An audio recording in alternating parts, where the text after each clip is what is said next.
मेरी माँ को दादी और बाबा ने चारपाई पर बांध रखा था। उनके हाथ पैर चारपाई पर रस्सियों से बांधे हुए थे। दादी ने माँ के मुंह पर एक के बाद एक ना जाने कितने थप्पड़ मारे थे। उनका चेहरा सूख चुका था। दादी के हाथों के निशान उनके चेहरे पर बन चुके थे। मैं फौरन दादी के पास गई और उन्हें रोकने लगी। आखिर वह माँ के साथ ऐसा क्यों कर रही थी, मैं कुछ समझ ना सकी। मगर तभी बाबा ने तो हद ही पार कर दी। एक मोटा डंडा हाथ में उठाया और गुस्से से आग बबूला होकर माँ पर डंडे बरसाने शुरू कर दिए। माँ दर्द से बिलबिला उठी। उनकी चीखें आसमान तक पहुँच रही थी। मेरे तो हाथ पांव कांपने लगे थे। मैं अपनी जगह पर खड़ी होकर चीखने लगी थी। मैं तुरंत भागकर उन तक पहुंची और बाबा के हाथ से डंडा छीनने लगी, मगर बाबा ने मुझे तुरंत पीछे हटा दिया और एक बार फिर माँ की टांगों पर डंडे बरसाने लगे। माँ तो बेहोशी की हालत में हो चुकी थी। बाबा ने माँ को इतना मारा कि बाबा खुद भी माँ को मार मार कर थक गए थे। दादी माँ सिरहाने खड़ी बाबा की ओर ज़्यादा भड़काते हुए कह रही थी, और मारो इसे, और मारो, इतना मारो कि इसके अंदर की सारी बलाएं बाहर निकल आए। मुझे यह मंजर समझ में नहीं आ रहा था कि आखिर क्या गलती थी मेरी माँ की, जो सुबह सवेरे बाबा और दादी माँ को इस कदर मार रहे थे। माँ के चेहरे और टांगों से खून रिसने लगा था। मैं फौरन माँ के पास जाने लगी तो दादी मुझे बाजू से पकड़कर दूर फेंक दिया और बोली कि खबरदार, जो माँ के पास गई तो तुम्हारी माँ को चुड़ैल चिपटी हुई है, जिसको निकालना बहुत ज़रूरी है, वरना हम सबकी जान को खतरा हो सकता है। दादी की बात सुनकर मेरे होश उड़ चुके थे। मैंने एक नज़र माँ को देखा और फिर रोते हुए दादी को मैं बोली कि ऐसा कुछ नहीं है, मेरी माँ बिल्कुल ठीक है। मगर दादी गुस्से से बोली कि तू बड़ी है या मैं बेहतर जानती हूँ क्या सही है और क्या गलत है। अगर इस हालत में तू अपनी माँ के पास गई तो तुझे भी अपने जैसा बना देगी। बाबा भी दादी का फेवर करते हुए मुझे माँ से दूर करने लगे और फिर कमरे में भेजकर दरवाज़ा बंद कर दिया। मैं और मेरी छोटी तीनों बहनें माँ की यह हालत देखकर रो रही थी। मुझे यह बात समझ नहीं आ रही थी कि आखिर अचानक पापा को क्या हो गया था, जो वह माँ के साथ ऐसा व्यवहार कर रहे थे। कल तक तो सब कुछ ठीक था। मेरी माँ बेहद खूबसूरत थी।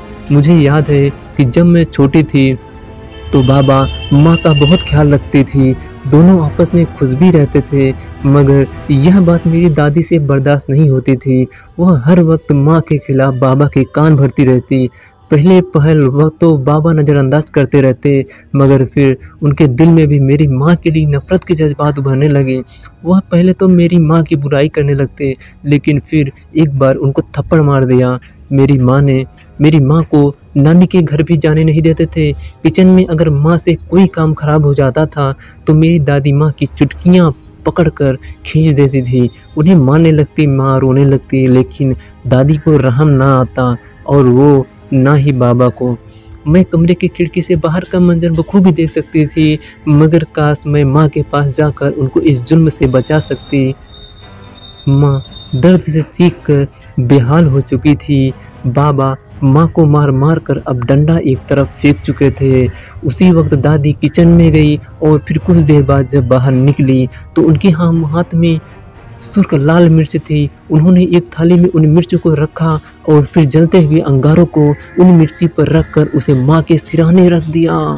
माँ जो दर्द के मारे लंबे लंबे सांस ले रही थी, जब मिर्ची का धुआं उनकी सांसों से होता हुआ फेफड़ों तक गया तो वो खांसने लगी। बाबा और दादी ने अपने चेहरे के आगे एक मोटा कपड़ा रख दिया था। मेरी माँ बेचारी खांस खांस कर बेहाल हो चुकी थी। उनकी आंखें बिल्कुल सूख चुकी थी। उनसे तो सांस लेना भी दुर्भर हो गया था। वह धुआं सीधा उनके चेहरे पर जा रहा था। दादी ने तो जुल्म की आज हद ही पार कर दी थी। मैं रो रो कर हाथ बांधते हुए बाबा और दादी की मिन्नतें कर रही थी कि प्लीज़ इन्हें छोड़ दीजिए, इनकी गलती क्या है, वह किस गुनाह की सज़ा दे रहे हैं। माँ को मिर्ची की धुनी देते हुए दादी ने उन पर कुछ पढ़कर फूंक मारनी शुरू कर दी और फिर उसके बाद किसी पानी छिड़काव करके उन्हें यूं ही पड़ा छोड़ दिया। आज जो कुछ बाबा ने किया था उसके बाद तो मुझे बाबा से बहुत ज़्यादा डर लगने लगा था। आखिर वह माँ पर ऐसा जुल्म कैसे कर सकते थे। बाबा मेरे करीब आए और मुझे अपने पास लाकर बोले कि बेटी अब अपनी माँ के करीब बिल्कुल भी मत जाना, उसके अंदर एक चुड़ैल आ चुकी है, वह हम सब के लिए खतरा है, बस जितना हो सके खुद भी उससे दूर रहो और अपनी बहनों को भी माँ से दूर रखो। बाबा की आंखों में शक्ति थी, वह मुझे समझाने के बाद वहाँ से चले गए और फिर बेहोशी की हालत में दादी और बाबा ने माँ को उठाया और उसे एक पुराने कमरे में छोड़ने चले गए। वह कमरा जिसमें चंद साल पहले दादाजी के जानवर रहा करते थे, वह माँ को वहीं गिरा कर खुद बाहर निकल आए और दरवाजे को कुंडी लगा दी। मैं माँ से मिलना चाहती थी मगर मुझे डरा धमका कर मना कर दिया गया। माँ सारा दिन बड़े में दर्द से कराहती रही। मेरी माँ को हर रोज़ इसी तरह सताया जाता और चुड़ैल बताकर उनके ऊपर तरह तरह के जादू टोने किए जाते। उनका शरीर जवाब दे चुका था और एक दिन वो इन लोगों के कहर से आज़ाद हो गई थी। मैं पूछती हूँ क्या कसूर था मेरी माँ का कि उनके साथ ऐसा किया जाता है। एक औरत होना इतना बड़ा पाप है या फिर एक औरत होकर उसके गोद में बेटा ना होना पाप है। ये कौन सा समाज है जहाँ अपने घर के बेटे के लिए लड़की पढ़ी लिखी चाहिए, संस्कारी चाहिए, वहीं दूसरी ओर अपने घर में लड़की पैदा नहीं होनी चाहिए। मैं पूछती हूँ उस समाज से कि लड़का ना होने से उस माँ का क्या कसूर है जिसके साथ लड़का ना होने पर ऐसा व्यवहार किया जाता है। दोस्तों, लड़का होने की समस्या कोई बड़ी बात नहीं, जिसकी वजह से आप ये भूल जाते हो कि जिस पर हम जुल्म कर रहे हैं वो भी आपकी माँ बहन की तरह है। अगर आपके घर की माँ बहन के साथ ऐसा हो तो कितना बुरा लगता है। दोस्तों, साइंस के हिसाब से भी लड़का न होने की समस्या औरत से नहीं आदमी से होती है, इसलिए जागरूक करो अपने आप को।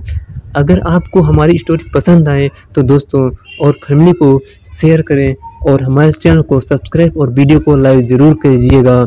मिलते हैं हम ऐसे ही माँ की ममता के बारे में अगली वीडियो में।